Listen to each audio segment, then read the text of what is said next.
Hello दोस्तों, मैं doctor Dharmendra Kumar Sinha, visiting professor and psychologist. आज मैं एक कहानी आप लोगों से शेयर करने जा रहा हूँ।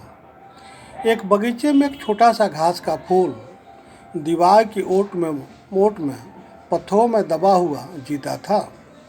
तूफान आते थे, सूरज निकलता था, पर पत्थरों की ओट के कारण उसे कुछ नहीं होता था। बारिश उसे गिरा नहीं पाती थी क्योंकि वो ज़मीन पर ही लगा था। पास में ही उसके गुलाब के फूल थे। एक रात उस घास के फूल ने प्रार्थना की, मैं कब तक इस तरह घास का फूल बना रहूँगा, मुझ पर कृपा कर मुझे गुलाब का फूल बना दे। परमात्मा ने उसे बहुत समझाया, तो इस झंझट में मत पड़, गुलाब के फूल की बड़ी तकलीफ़ें हैं। तूफान में उसकी जगह उखड़ जाती हैं।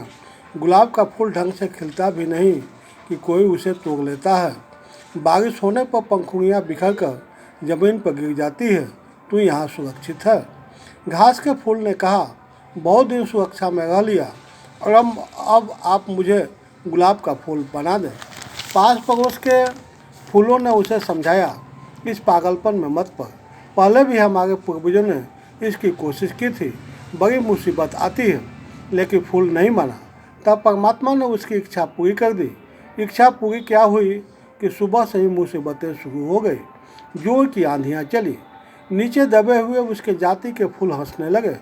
दोपहर में सूरज तेज हुआ, फूल कुमलाने लगे। बारिश आई तो पंखुड़ियाँ नीचे गिरने लगी। सांझ होते होते पौधे जमीन पर गिर पड़ा। अब वो अपने फूलों के करीब था। उन फूलों ने उससे कहा, पागल, तूने व्यर्थ अपनी जिंदगी गंवाई, यहाँ हम मजे में थे।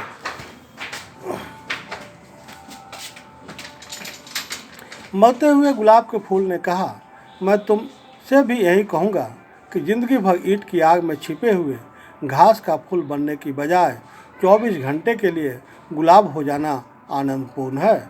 मैंने अपनी आत्मा पाली, मैं तूफानों से लड़ लिया, मैंने सूरज से मुलाकात कर ली, मैं हवाओं से जूझ लिया।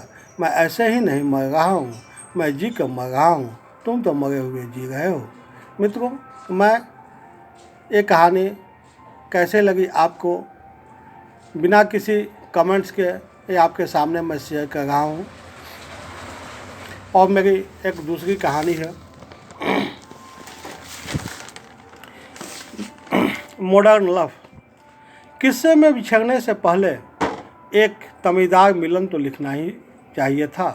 लिखने वाले को कि लड़के ने लड़की को चांदी का छल्ला दिया ताकि वह रहे उसकी छोटी उंगली में बिधा हुआ सदा, और लड़की ने दिया अपने हाथ से काटा गया रुमाल जिसमें दिल को चीरता हुआ तीर बना था। तीर के दोनों वो उनके नाम का पहला अक्षर था। उन्हें मालूम था दुनिया का दस्तूर, उन्हें खुद से ज़्यादा अपनों की फिक्र थी। लड़की की रोने से लाल हुई आंखें और लड़के के औचक चूम लेने से दाह के गालों का रंग सुर्ख था। वे दोनों हंसते हुए रो देते और रोते रोते किसी बात पर हंस देते। प्रेमियों को इतना ही मासूम होना चाहिए कि आसन बिछोह को कुछ पलों के लिए रखते अपने ठेंगे पर और अपनी जेब में चुनरी के कोनों में भर बांध ले संग साथ के कुछ पल। डूबने से पहले पूरी आंखों को खोलकर पानी का रंग पहचानने जैसा। पर असल में हुआ यह कि वे कतराते रहे मिलने से। उन्होंने बदलती रुतों को सांसों में भरा। वे चमकीली दुनिया में जीने को तैयार थे। वे पुरानी बातों को न सोचने वाले लोग थे। उन्हें मालूम था कि कहानियों में प्रेम पढ़ना ठीक, असल जीवन में उसे जीना बहुत मुश्किल होता है। दोनों चुपचाप एक दूसरे की उल्टी दिशा में बहुत दूर निकल गए।